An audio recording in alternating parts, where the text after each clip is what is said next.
Hey Anthony, how are you?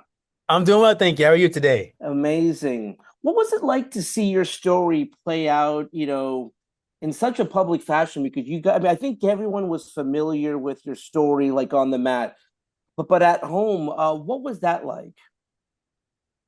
Yeah, I remember just having this opportunity, and initially we were just extremely excited, as a family, and me personally.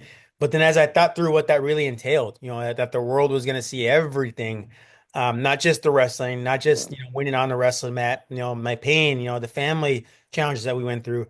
That was very scary, and it kind of, it made me hesitate and gave me I was stressed out about it, yeah, but I think, as a family, we sat down, we discussed it, we realized that, in order for this film to accomplish what we wanted it to, and the overall mission was to help inspire people by seeing this, we knew we needed to share that stuff, the uncomfortable situations. And so, throughout the process, I felt like it was kind of therapeutic for our family because hmm, every single revision of the script, every single time we were on set, we would discuss as a family. We would talk about it, but we would realize we got through it.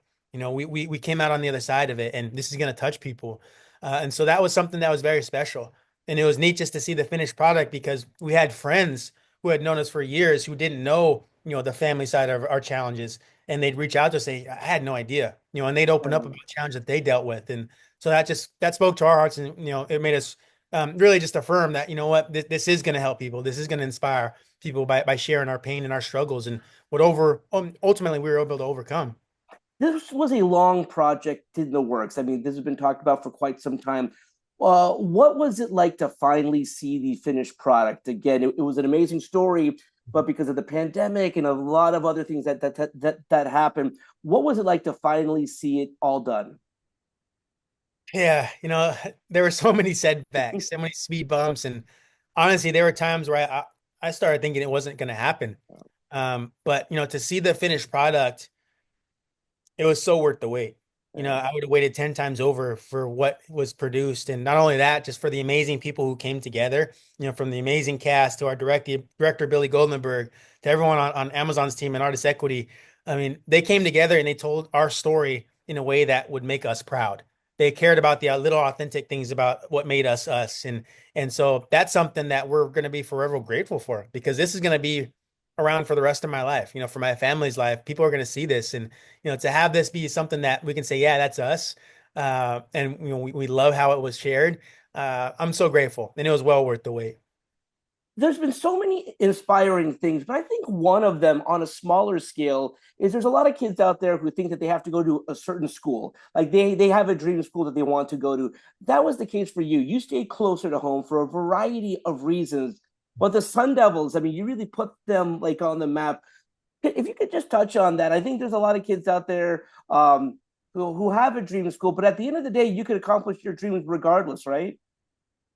100%. You can absolutely accomplish your dream, and I think I know that's one thing I want the audience to walk away, especially kids, is that where you go, what challenges you face, that doesn't define you. You can accomplish your goal no matter what's standing in your way, no matter what you have or what you don't have. You focus on the positives, you focus on what you're capable of. For me in my life, no, I didn't get the big scholarship offers to go to these huge schools, but I did get an opportunity to go to Arizona State, and I got an opportunity to earn a scholarship there, and that opened the door for me. And so that's what I would say is, in your life, focus on those opportunities, focus on those little blessings along the way because I think it's easy for us to overlook those things as human beings, right? We're always looking for the bigger thing. We're always looking for that better thing. But what's right in front of us, we lose sight of that. But focus on that, be grateful for that and make the most of that because that's what's going to get you to the next opportunity and then to the next one and ultimately help you become unstoppable in your life. My last question for you. I mean, what do you hope to, again, so many people know your story, but when they're sitting at home and they watch this on Netflix or TV or whatnot, what do you hope that they take from the film? I want the audience to take away that this is more than just a sports story. This is about wrestling through life. It's about wrestling through life's challenges, which is something we can all relate to in one way or another. And what I want the audience to walk away was having that mentality of being unstoppable, that they can be unstoppable because it's not about what you wrestle. It's not about how many times you fall, about how many times you stumble. You stumble. It's about coming back from that. focus on what your strengths are, build on those things, never allowing people to define what you're capable of. You might, even in your own head, you might be wrestling with your own self-doubt, but focus on those things that make you strong and build your confidence up little by little. And little by little, you'll become unstoppable. Awesome. Thank you so much. Thank you for your inspiring story. And as a graduate of the Walter Cronkite School of Journalism, go Sun Devils. So thank you for your Awesome. Thank time. you. Thank you. Take care.